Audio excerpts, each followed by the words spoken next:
Welcome back to Ultra Uncovered. I'm Corinne Shalvoy, joined as always by Russell Ditzworth. Today, we are super excited to have the founders of Hyperlyte Liquid Performance with us, Emory Atterberry and Jeremy Bohnett. Thank you both for being here. And we would love to share the story of how it came to be, as well as kind of some of the stuff you have going on right now and what you're excited about in the sport. So thanks for being here. Yeah, thanks for having us, Corinne. This is awesome. Yeah. Very good. Well, before we get into a little bit, but the first thing I want to hear from you guys is kind of like what your thoughts are on the state of the sport. I mean, you've been in it for a number of years, but now you're in it as business owners. What are your thoughts on where the sport is right now? Anything that you're excited about or that you are kind of like, hmm, I don't know if that's great right now? I think we're, you know, in my opinion, so we've had the opportunity to witness a lot of the recent races in the past few years, be present there physically. And, you always go into a race thinking that nobody can run faster than what you've thought you've seen before. And just continually impressed by the level of athleticism and like the fitness that shows up. And so like I've just stopped saying like, oh, that course record can't be broken because I've been proven wrong so many times.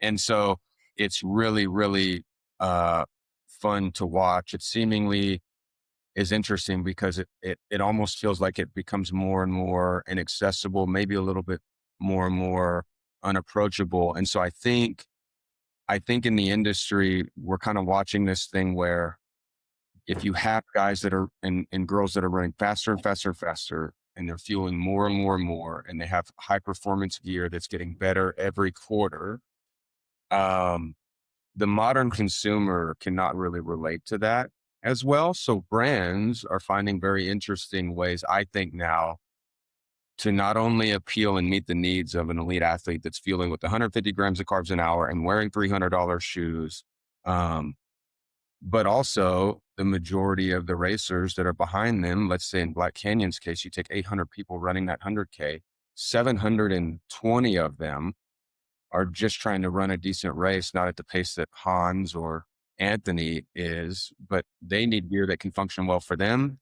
And they need fuel that can function well for them. And so I think we're kind of at this cool juxtaposition where brands are having to make conscious efforts of appealing to two audiences. I think forever brands have made a conscious effort to only appeal to one audience, and that's just a runner. And that runner now just either takes more or less of a product.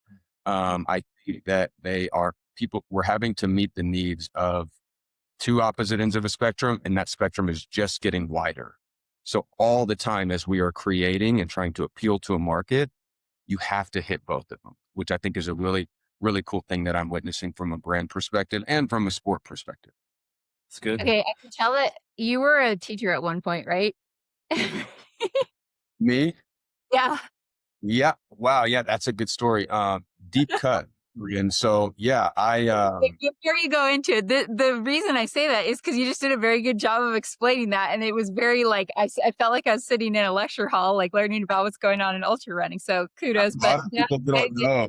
It was so good. I had nothing to add. I was like, that was beautifully articulated. Yeah, Yeah. talk about. Let's get into that. Talk about you guys' careers before Hyperlight, just very briefly, because I think some people know that, or you can listen to, my good friend Troy Meadows, who you were on the Mid Packer Pod, talked about your upbringings and all of that. And we do want to hear about your entry into the sport, just for our audience. But you both had careers before Hyperlight. What did those look like? I guess since you asked and even mentioned the teacher thing, yeah, a lot of people don't even know that time in my life. So um, I grew up in New Mexico in Santa Fe. I was recruited out of there to a lot of schools to play college football. So I go play college football at the Division II level at West Texas A&M. I started for many years there as a lineman. My senior year, I got hurt, but I still needed to finish school. Classes were at night. I couldn't just do nothing all day. So I taught chemistry at the local high school as a 10th grade chemistry teacher because I already had my bachelor's degree. While I finished my master's, eventually I jumped to Dallas because that's where the jobs were. And by trade, I was a network engineer. So I know like routing and switching and firewalls and data center stuff. Um, and then ultimately, lucky enough with the ability to leave that to start Hyperlyte and try to grow one of the coolest nutrition businesses on the planet. That's probably the most condensed version I have of that story. Yeah. So by night, somebody could probably ask me a lot of computer questions and I could answer a lot of them, but not too many people know that. So Don't you love learning about something about your best friend for the first time on a podcast? I had no idea you taught chemistry. Yep. That's wild. 10th grade chem. Yep. I come from a collegiate sport background as well. I played college baseball. And then after college, I went and actually worked at a drug and alcohol treatment center. I mentored young guys who were going through a program to turn their life around. It's something that I had gone through personally several years before. And so I wanted to give back. And then my wife and I took some time off, went to New Zealand, did a through hike. And that kind of plays into my foray into running, which I'm sure we'll talk about. But when I came back, I was kind of looking for a career to get into. And I jumped into sales. It was tech sales, and found that was a great outlet for my competitive spirit and my sort of relationship first personality. And they did that in a leadership capacity from about 2016 to 2024. So spent about 8 years in the tech world. And then, when Emory came to me about the idea of Hyperlyte, he knew that, I had a passion for sort of galvanizing things, getting things off the ground, building teams.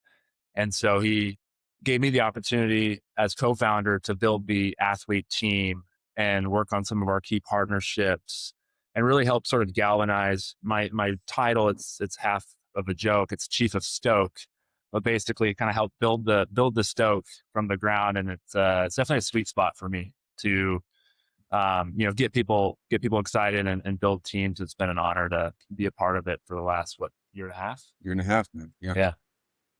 Yeah. Well, one thing that's really evident to me is that you guys are very clued into the sport. You follow the sport of ultra running and of trail running in general. And I'm really curious what maybe your first exposure to that was, and what kind of got the gears turning in terms of like, hey, there's a space in here for a company like Hyperlyte to exist and to support runners in the sport. Yeah. I think, when I post-collegiate, working corporate, starting to trail run, and eventually it evolved into, a lot longer distances. I remember certain moments running the Wasatch 100, running high-low, where the thing that was detracting me from being inside of that moment in the race in these mountains. We don't live in the mountains. We get to go to these places and be in the mountains. And it's like truly a cool opportunity to show up to Salida and run, or show up to Salt Lake and run.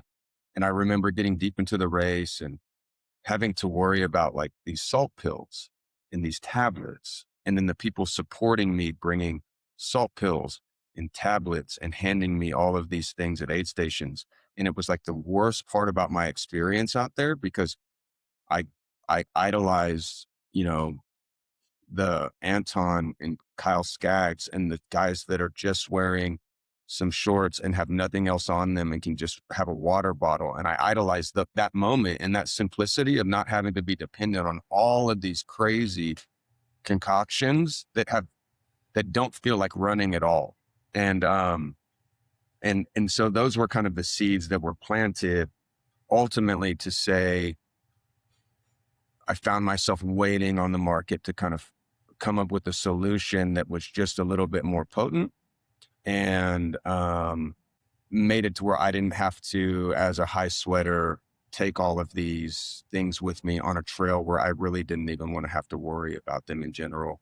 I would even choose to, let's say, go out and bonk before I loaded up my car with a bunch of nutrition items that I had to take with me every day. So those were the seeds that started it. That is why I felt that there was a need. And ultimately, I think it was just a passion to be in the mountains for long, long, long periods of time without having to worry about all of these ancillary things that led me to want to create something like a Hyperlyte. Nice. And then from the C-suite, the CFS, the chief of stoke over there. Yeah. Um, Oh, sorry. what was I your think what was the first time you heard about ultra running? First time I heard about ultra running would have been probably about 10 years ago when we were living in Seattle. We lived right at the base of Tiger Mountain, Okay. which is sort of the pinnacle of local trail running for Seattle area folks. And, in that experience, met a lot of people who were in that world, but I was so busy trying to build my career in tech at that time that I never really felt it was attainable to run longer distances. So I didn't really get into it until I met this hooligan right here, who, when I moved to Texas in 2020, was already doing these things by himself, pushing the limits, running the ultra distance, and, rising tides raises all ships, iron sharpens iron, whatever cliche you want to use. Like, he definitely inspired me to push the limits, because I saw him do it within the context of, a family and a job, and be able to manage these responsibilities outside of running really, really well. Right. And so having that sort of model was inspiring for me to go chase, similar distances and, push the body and mind. I do want to give flowers on my end to my first witness to what was really the core of the sport. I was in a marathon group here in 2019, and because we run roads in Dallas, and there was a guy named Eric Fortner, and Eric Fortner invited me out on some trail races, and those went great. But he referred to them as tune-ups. I said, "What's a tune-up?" And he says, "Well, I'm training for the lead man." And I said, "What's the lead man?" And he explained what the lead man was. And I was like, okay, I know people run 100 milers because I like to watch those things. I had no idea people string together all of these events in the Lifetime series, and he's going to go do that. So from an inspiration level, I just realized that way more was out there for me and way more was possible. And Eric Fortner completed Leadman in 2019. He lived up in Leadville and did the whole thing. And it was so inspiring to watch him do that. Eric Fortner does not run anymore. I think the Leadman almost killed him, but he did fantastic and he completed it. And I wanted to make sure Eric Fortner gets his flowers, because for someone like that's in Dallas to go do Leadman and do it well and complete it, that was a big thing for me to witness. Yeah. Yeah. So I for was our gonna audience, the lead challenge is you start with the Leadville Trail Marathon, then you do either the Silver Rush 50 run or bike. Some people do both. They happen on consecutive days. Then you've got to do the 100-mile ride. The next day you run a 10K, and the next week you run the 100-mile race, and that finishes it out. He said for the audience, his two keys from it were that the Silver Rush 50 was harder than the 100-mile run. He thought that just the intensity that he had to run that at was very, very tough. And then he also said, the bike is not it's not just a bike ride. You very quickly realize, like, I have to hike this bike, so he said that really was, he remembers being at the bottom of some of those climbs and saying, like, oh, no one warned me that this is a 5-mile hike with this bike on my back kind of thing. Yeah. So yeah, I always found that really funny. It's insane, the lead challenge. I know a woman who won it one year and essentially ran the 100-miler on a stress fracture, which not ideal, but she wanted to complete it. So people are just, yeah, unreal. I was going to ask you about that, Emory, actually, because I heard that run club was kind of instrumental in getting you into running. And, Russ and I both my husband and I started the Castle Rock Run Club. Russ was one of the first members of it. That's how we became friends. There was all this Strava back and forth chasing crowns. And that created our entire community and friend group here, that we all grew up into the longer distances together. I mean, we do a bunch of pods on Leadville every year because Leadville is it's like where many of our friendships were formed. I don't know, Russ has seen me, pee 50 times in the second half of that race. Like, these are things that only happen in ultra running with your friends. And so I think it's super important, because I think that you've figured out a way to translate the importance of that community, the importance of, like, being on the ground and doing these hard things into the brand itself and the whole ethos of it. So, it is something that's unique. I've heard you say that like you wanted, Hyperlight to be very much look and feel like trail running and not like triathlon or road running. So, what are some of the things you guys do to continue to keep that, you know, that ethos in the sport? Are there things that you've decided over this last year that are really important to that? Whether it's the athlete team, whether it's, your branding and who does that? Like, talk a little bit about how you continue to keep that in there. Yeah, I'll speak to the branding piece, and then Jeremy can probably riff on the athlete piece for a while, because what was really cool was watching him, guide me and take lead on building the athlete team from the brand that I had created, which was super awesome. And it happened really intuitively. The third part to this conversation that operates in the shadows a lot is named Chris Roberts. And Chris is one of my longtime friends who I started ultra running with. Um, Chris works hand in hand with me on the branding. Him and I are very similar. You've probably seen Chris out there. He's our photographer at the race. At these races, there's only about 8 or 10 photographers for brands out there. Chris is ours. He's friends with a lot of the other photographers on the scene. Um, just a last note to McKinney Run Club and the community here. I owe a lot of running in general, like my love for running, to them. They taught me how to run. If we're just talking like functionally, those guys get out and hammer. And you can't hammer like that unless you know how to run well mechanically. And so I only know how to do threshold work and tempo work. And I only know how to do any of that because of those guys taught me. So I do owe a lot to that club. They did spark a sense of community. I eventually found a larger community in trail running.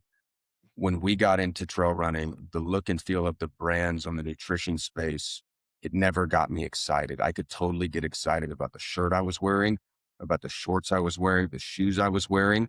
Those choices reflected how I did feel on the trail, whether it was through colors or through the shape of them.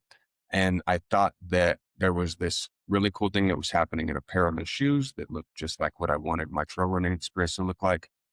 And then you took a nutrition company and you said they were all neon and they were all looked like Lance Armstrong on a bike, and they all did not make me feel cool and like I wanted to feel on a trail, and it just detracted from my overall experience.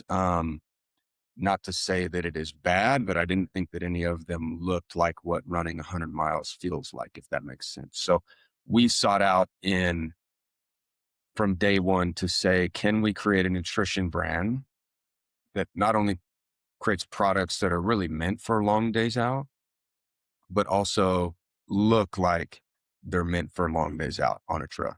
So if you notice, a lot of our colors, we use a lot of black and white. We use kind of a lot of darker tones because a lot of times the pain cave feels very, very dark. It's not always very bright neon colors, electrifying Nike fast kind of feelings. And so we wanted to make it look a little bit punk rock, because there's nothing cooler than the shirtless or cut off shirt on the trail. To me, nothing is always clean out there. Everything is very loud and noisy and chaotic. And that's where all of our visuals came from, on the bags that you see, on all the designs on the shirts. Everything is pretty in your face. Everything is pretty loud and pretty chaotic.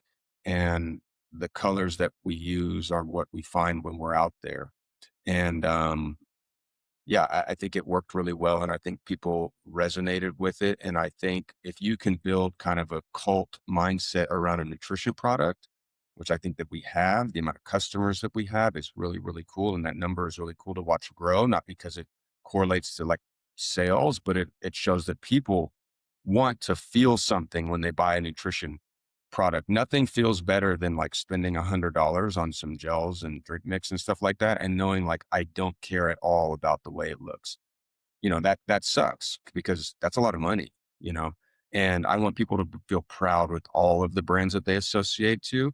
And I'm just really glad that we can be another puzzle piece in that doesn't detract from someone's experience. So It's been really cool to see what Chris and Emory built with the brand foundation. I would say I didn't expect to see Hyperlyte apparel everywhere because we're like a nutrition brand, right? And I don't know about you, but 2 years ago, I was never compelled to go buy a shirt or a hat from a brand that sells nutrition or hydration, right? Like maybe I get one as a part of a giveaway and a swag bag, but it's been really, really cool to see how this has sort of started this movement, this like community where people really feel like they're a part of something, which I just think is so important, especially in 2026 with like AI and technology. I think it's making people feel more lonely and isolated and void of community than ever before. So if a brand can bring people together and make people feel like they're a part of something bigger, then I think it's sort of sky's the limit. Like no matter what product we release, it gets met with, a huge reception from the market because they already have trust for the brand at the foundation. Right. And I know Chris and Emory have just done a fantastic job on that. And so from an athlete standpoint, like for us, from the beginning, it was super important to be present, like be at the races, be in the sport, both supporting our athletes, but also running these races ourselves, right? Because as you are in the mix, like you actually understand what problem you're solving and how to solve it at the highest level, right? And so being present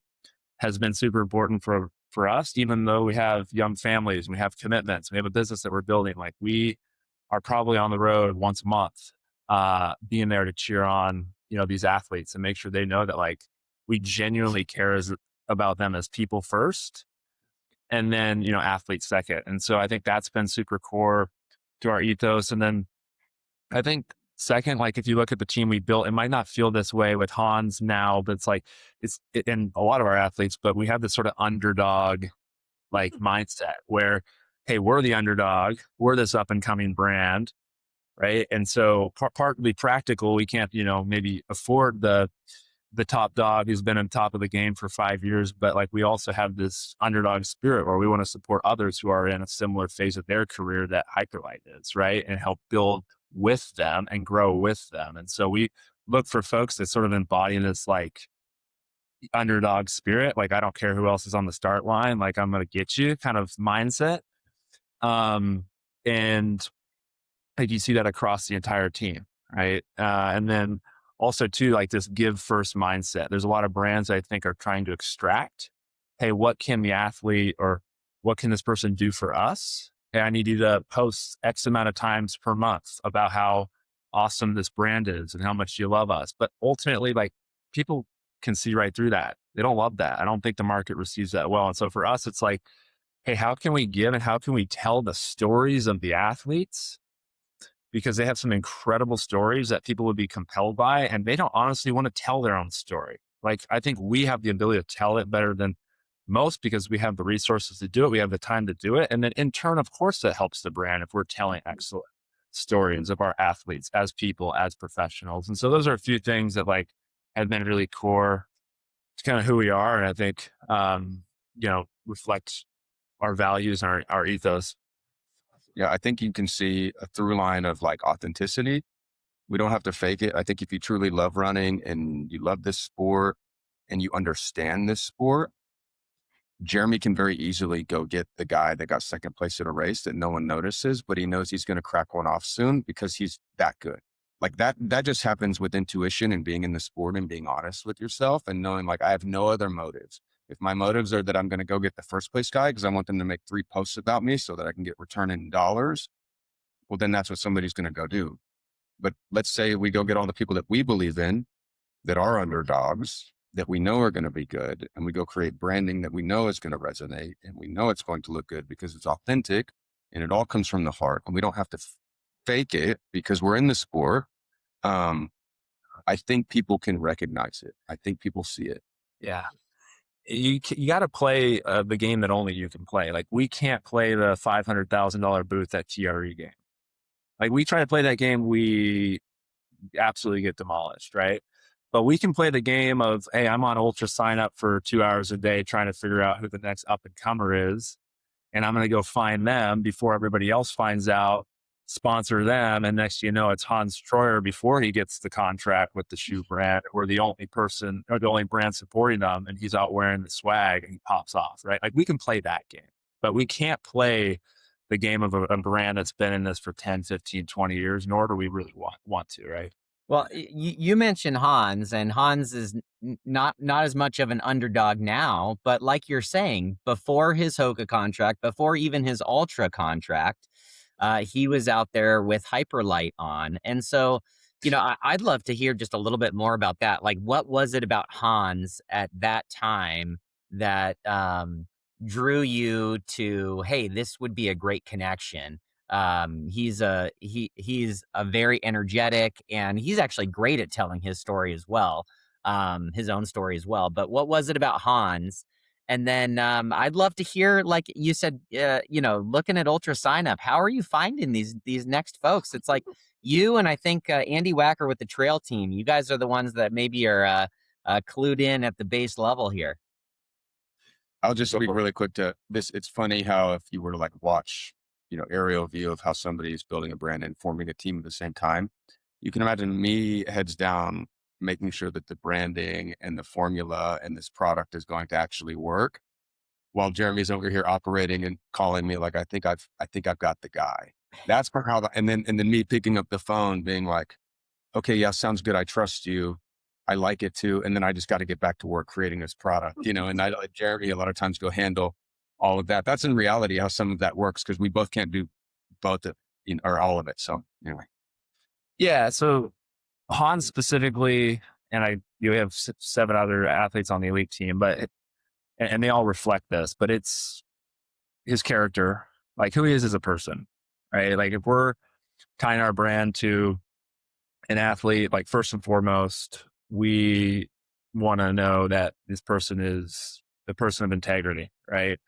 And somebody that reflects, our values. And it was really clear from day one that he had that.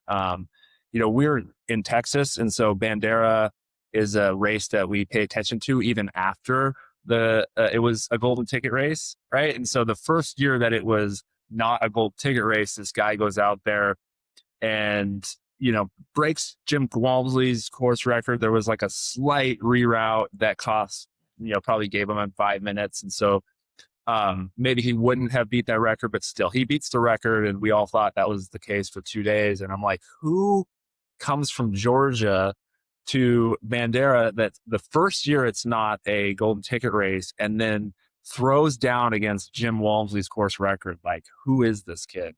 And so Emory and I were glued in like 3 or 4 weeks later when he raced Black Canyon and goes toe to toe with Hayden Hawks, who he honestly didn't know Hayden's name until like a few days before the race. Right. And then because of poor nutrition, poor hydration, he completely blows up and ends up in the hospital for 12 days. Right. And I'm like, okay, this kid's got something special. Like, he's got this like apps, like killer instinct. I don't care who else is on the start line. I'm going to throw down. And I was like, I also think we can help him. Like, we have a product that like genuinely can help him, sustain that effort and maybe actually even win that Black Canyon race 4 weeks after Bandera. And so the combination of like, can we help him? Is he he or she a stand-up human being? Right? And do they have this sort of underdog killer mindset? Is what kind of we look for, and that obviously is reflected in Hans. But if you look at all of the athletes, like they have that sort of it factor, right? And spoiler alert, Hans did do just that.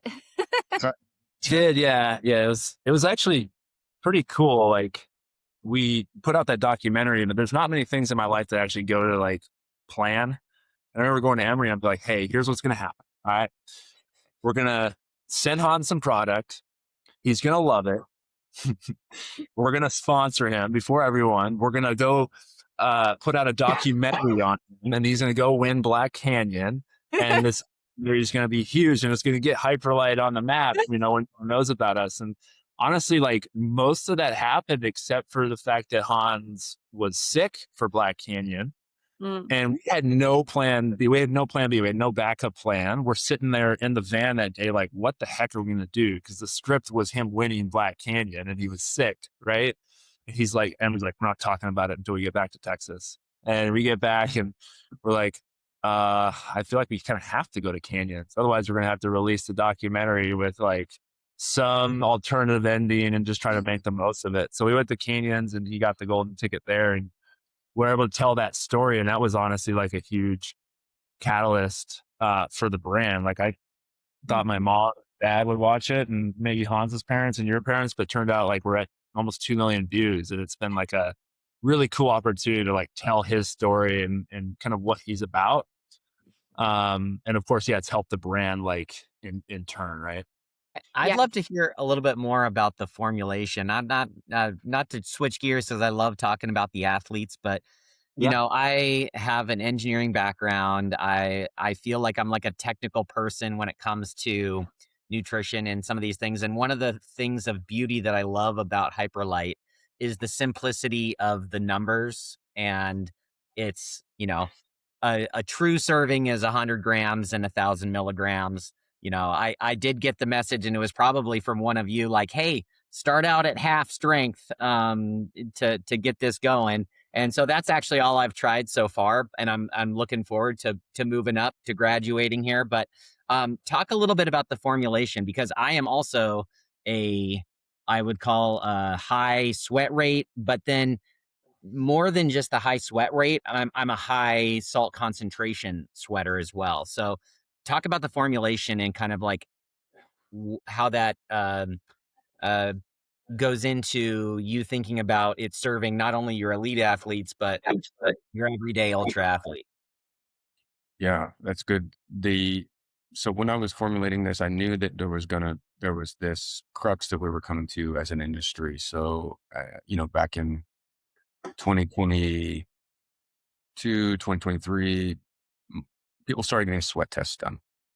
And a lot of times these were in whatever labs, and I think that people started realizing that they were, number one, sweating more than they thought, and number two, losing a lot more sodium than they thought because their sweat concentration was higher than originally thought. And all we had on the market was legacy brands that, let's say, for lack of a better words, were just underdosed in regards to electrolytes. And so thus the only two things that you can do from there are say, we're going to have a systems-based approach, which is fine. A lot of people do that. That's great. Yeah. But going back to what we said earlier, if you don't want to have a systems-based approach, because let's say it detracts from race day experience and it's too complicated, is there a part of the market that we can go work with where we simply provide a higher dose electrolyte profile with a very good neutral flavor that you can take over a long period of time? And can we make the numbers really easy so that we can hit this group that's sweating a lot more than they thought they were at a higher sodium concentration? And can we make the numbers easy enough because we're in the sport and we know that you can't do trail math at 2 a.m? Also make them easy enough where we can up the dosage for this thing when we know elite athletes need a little more. So I can help out somebody in the mid pack that needs 50 grams, and I can help out somebody in the front of the pack that might need 150 grams.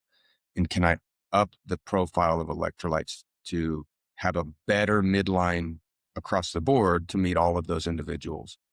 And then the last piece was, can I source ingredients appropriately to where my mix of sugars tastes good to the palate, truly tastes neutral, and tastes neutral from a double dose perspective and a half dose perspective? How can I do that? And can I sample the right ingredients?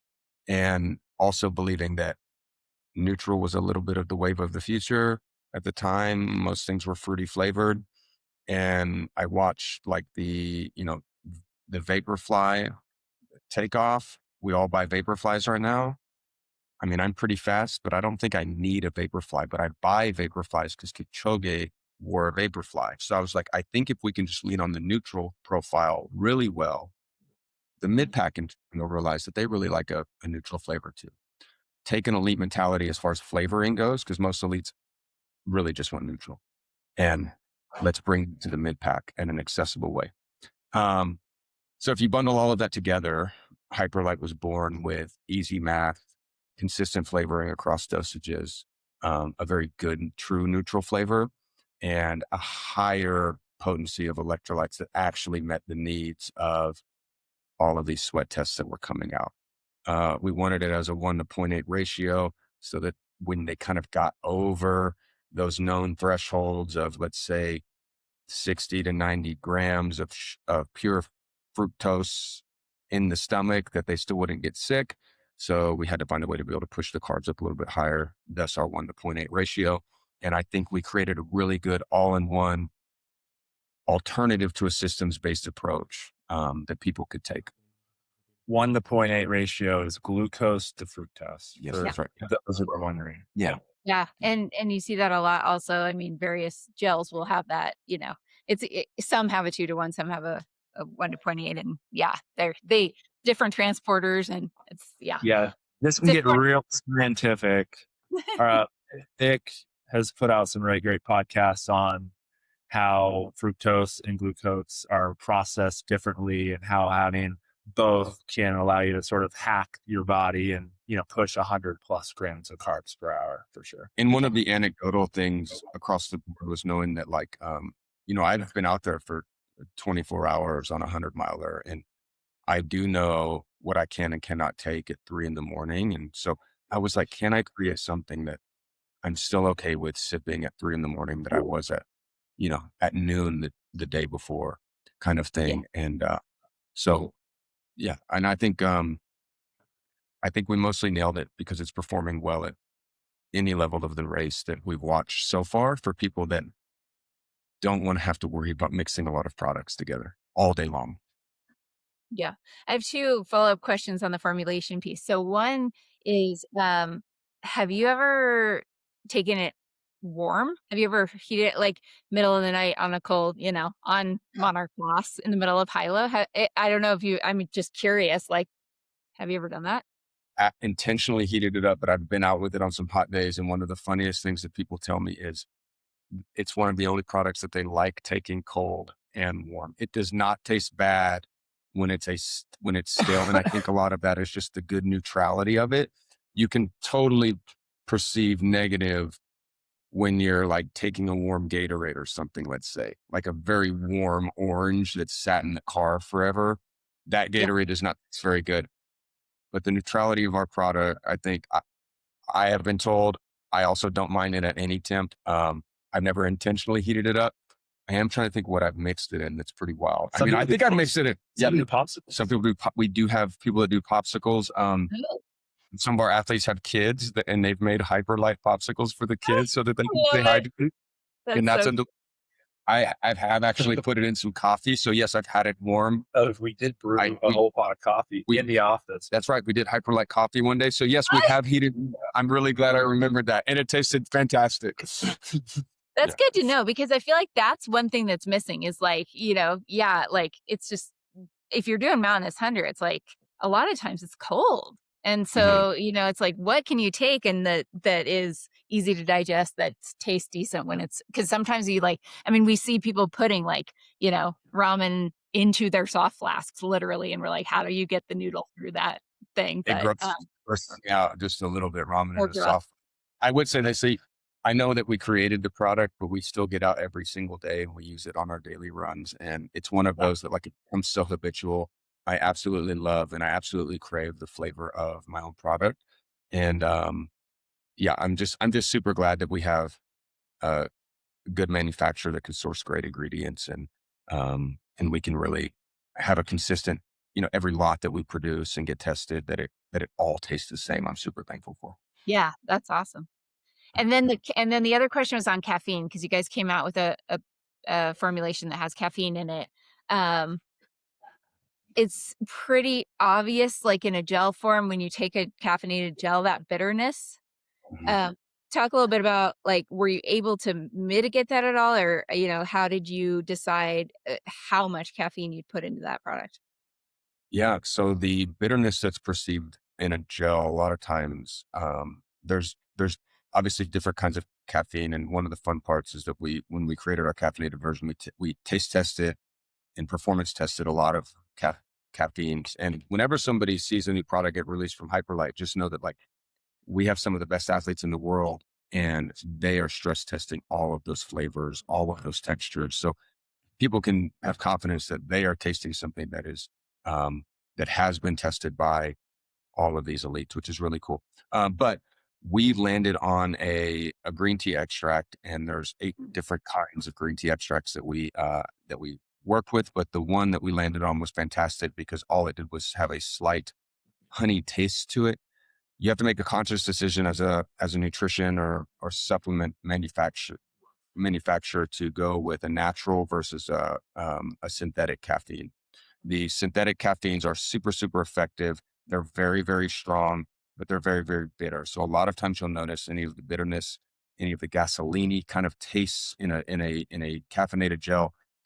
It's a very quick hit of caffeine. You feel it instantly, but it's probably caffeine anhydrous, which is synthetic, which is also very cheap, and definitely a performance booster.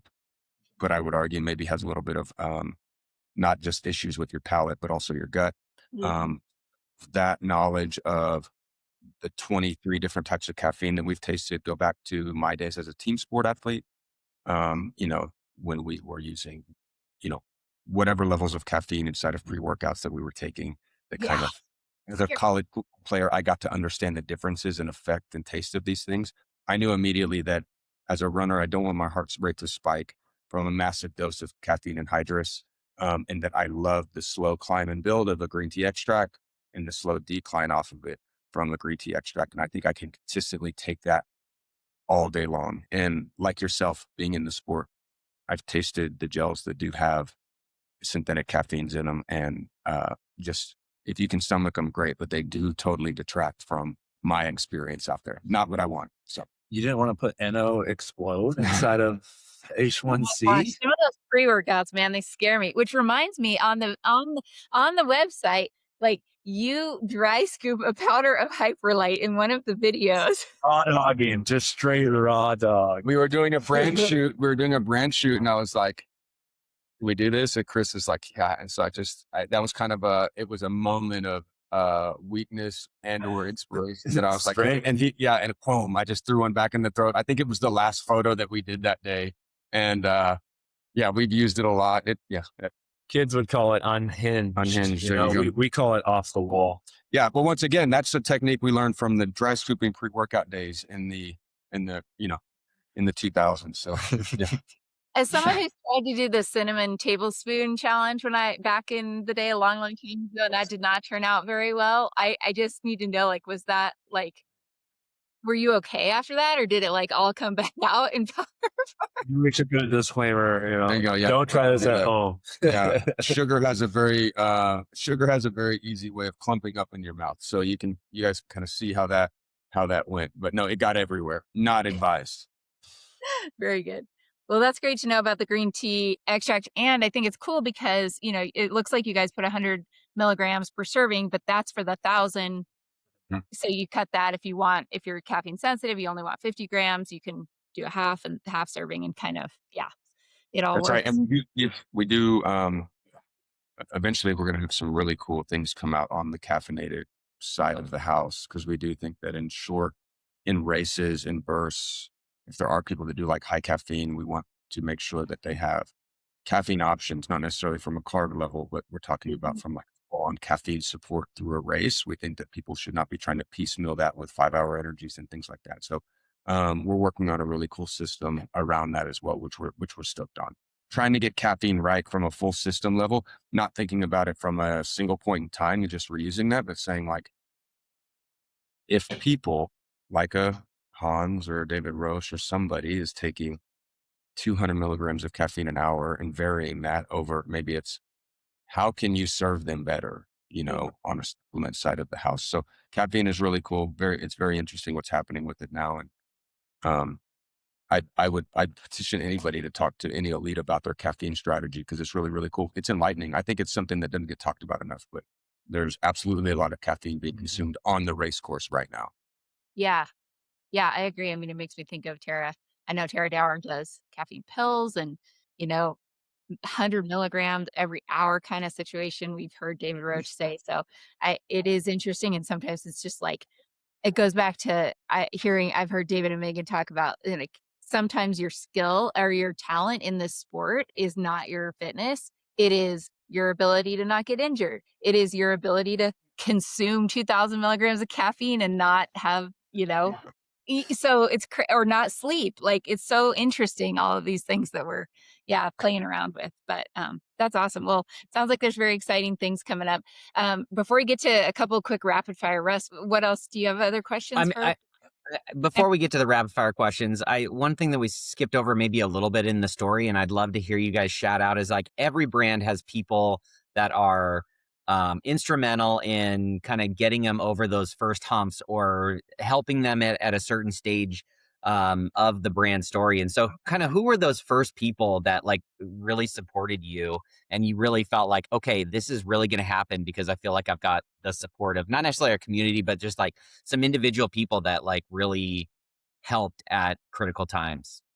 Yeah, I think when we hit inflection points of knowing that this was going to be bigger than we thought, obviously, like, um, I being an engineer in the past, Jeremy having worked very front facing with businesses, um, and Jeremy was able to provide me with a lot of confidence from a friend perspective that, hey, you can make this thing happen, we can make it work. So that was really cool.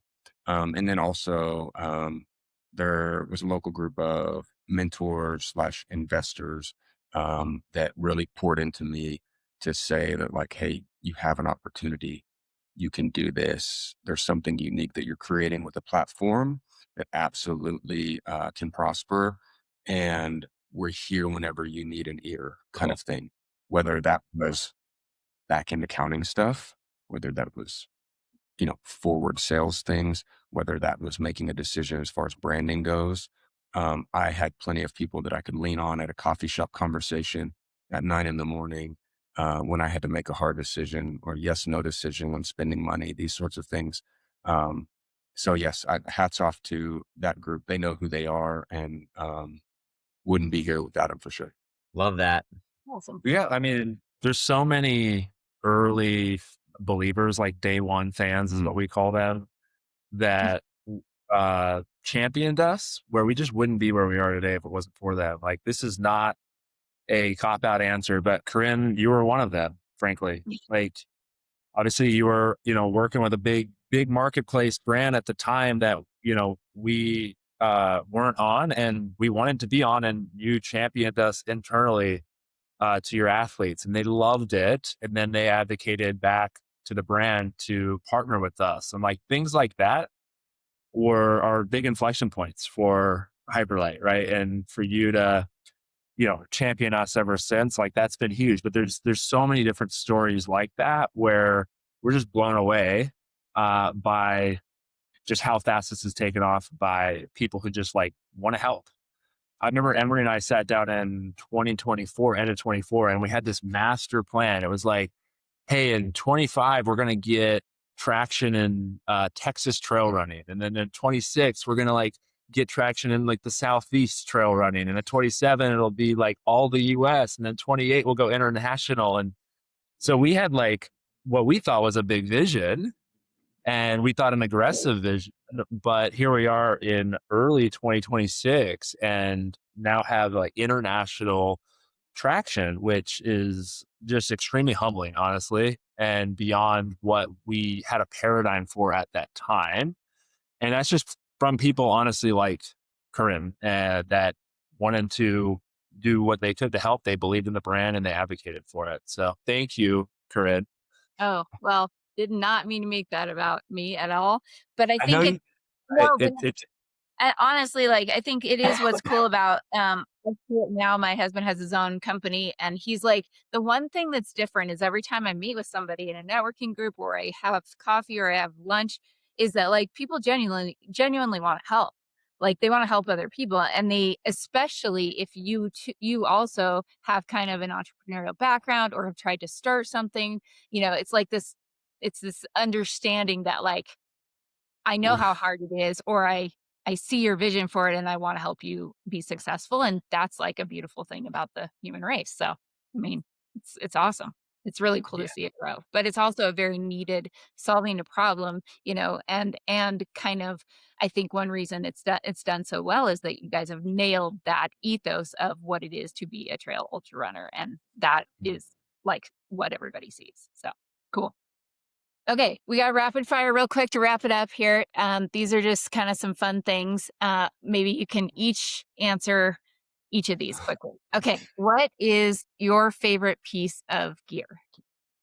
Favorite piece of gear? Yeah, you got to answer that one. I'm a I'm a belt guy. Like I don't do packs. If I did UTMB, I would find a way to put it all in a belt and my John G side pockets because I'm like 6'6", 215 pounds. I'm already a large human. Like more weight to make me hotter is just not my vibe. So I'm a naked belt, but Emory may or may not convince me to move to the raid belt life. I got to give it a shot. But anything in a belt and my John G shorts, I'm a happy man. Would you like me to answer too, or? If you have one. Yeah, I don't, this one, it's not as much as a performance standard, but I love, this goes back to the football days. We would always cut a shirt before the game and it would be like a new shirt. And it was kind of just this like, almost like going to battle, ode to war. And I love right before the race, cutting up a shirt. It almost makes it like you're burning the ships, kind of going into the wind, and the shirt is kind of like a representation of like, I'm leaving it all out there and this thing's just going to be trashed by he's throwing it in the trash at the end of the race kind of thing. So I love cutting up a crop top or however I'm feeling at the moment, the day before a race. And I love racing in that cut up shirt. And, it just, cause it feels good. It just brings it all together at the last moment. So for me, it's the Okay, cut so shirt. we can safely say if we see you finishing a race that shirt was like cut like the day before or the Yeah, that shirt is cut that morning or the night before, and it's kind of the final moment to say like, all right, we're leaving everything out there. Yeah. Nice. That's awesome. Okay. Yeah. Next one is what is another brand that you either admire or that inspires you in or outside of running? I really admire Yvon Chouinard, founders of Patagonia. Just how principled he is. For one, that brand was birthed out of him being out there in the mountains doing the thing and realizing that there were problems that he wanted to solve. So it's just really authentic. But two, he's so principled. So there's a famous ad that they did on Black Friday. It was like maybe 15 years ago. They literally said, don't buy this jacket. And they used it as an opportunity to like communicate with their customers, like, their value for conservation and minimizing waste. It literally just said, don't buy this jacket. And it educated them on like, how wasteful people can be with their purchases. That was it. And of course, their sales skyrocketed because people don't really buy what you do. They buy why you do it and they buy what you believe in. And people resonate with that value system so much that they wanted to engage more with the brand. Right. And then I do think that he gave almost all of his money to support public lands. Right. And so I just have a lot of respect for how principled that Yvon Chouinard was, and how he chose his values over probably short-term profit. I don't think a lot of people do that. I think that's usually pretty rare. So that inspired, I think, us to try to do things the right way and make sometimes short-term sacrifices for long-term investments, long-term gains.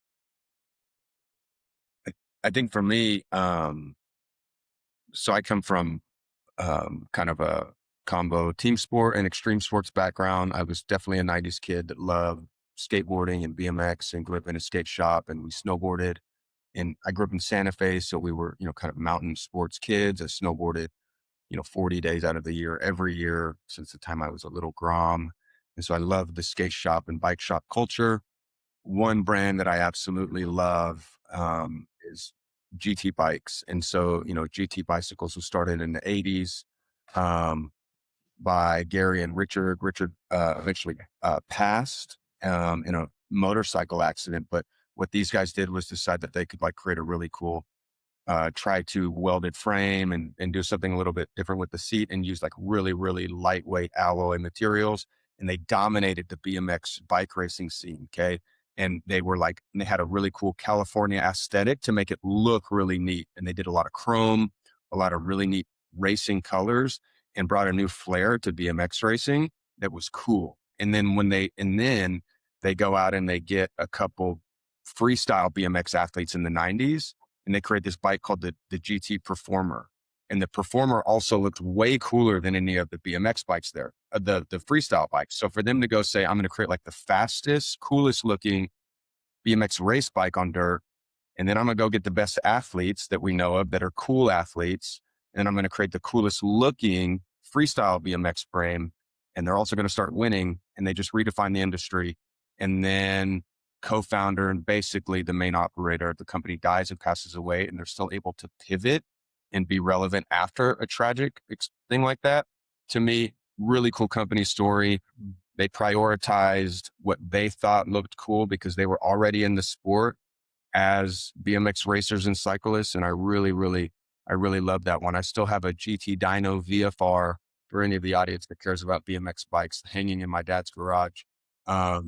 One day we'll refurb it and give it to my son maybe. But yeah, that's a good one outside of running. Cool.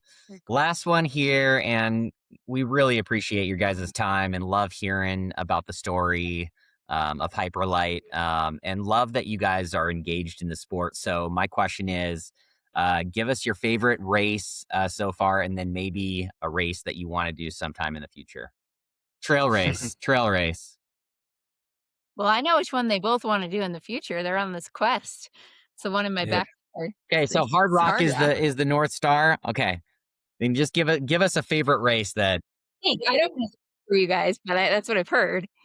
One day, yeah, I don't know what I'm 5 years in. How many years in are you? 4. Yeah. One day. Well, I'm 1 year behind him, so I'd always have half the chance that he has to get into Western or Hard Rock.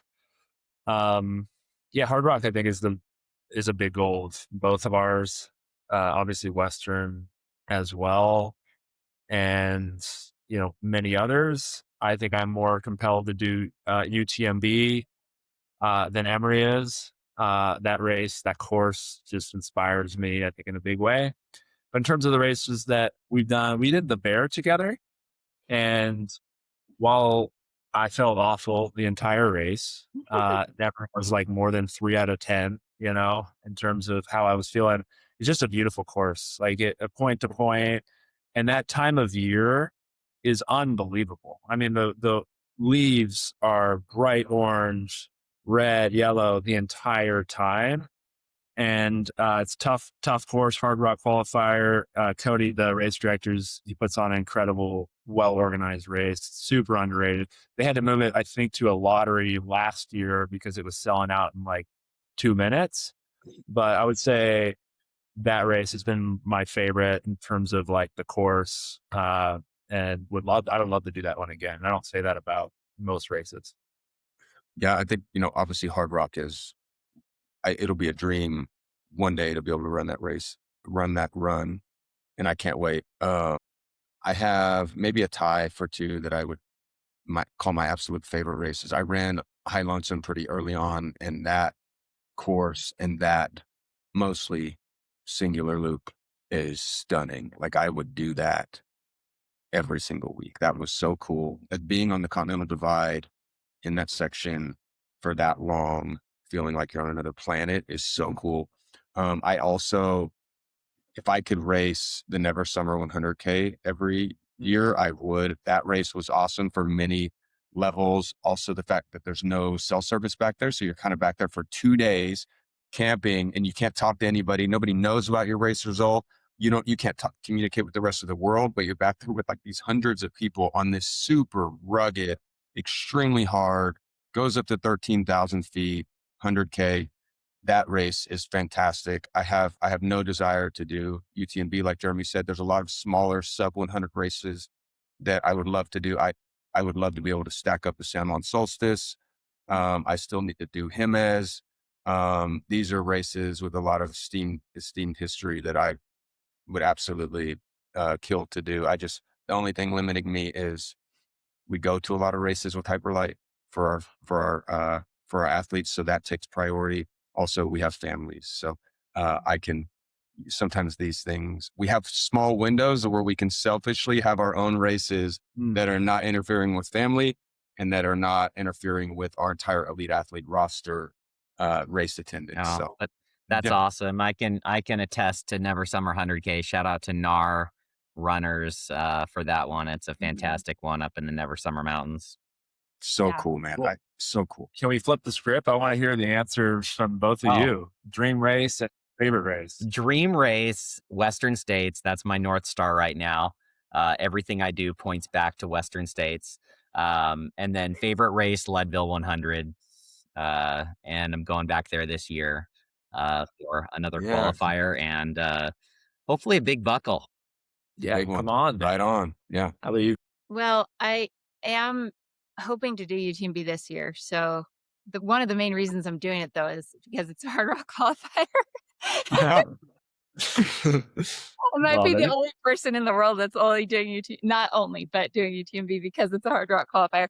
Yeah, my uncle has created the route of hard rock, and for a long time I did not think I had any interest because I know how extraordinarily hard that run is. I've been on every part of it, and doing any part of it alone by itself, let alone stringing it together, extremely daunting. But I've come around to that. I do want to do it one day. So I'm way behind you guys in terms of the qualifier. I don't even have one yet, but hopefully this year I'll get it.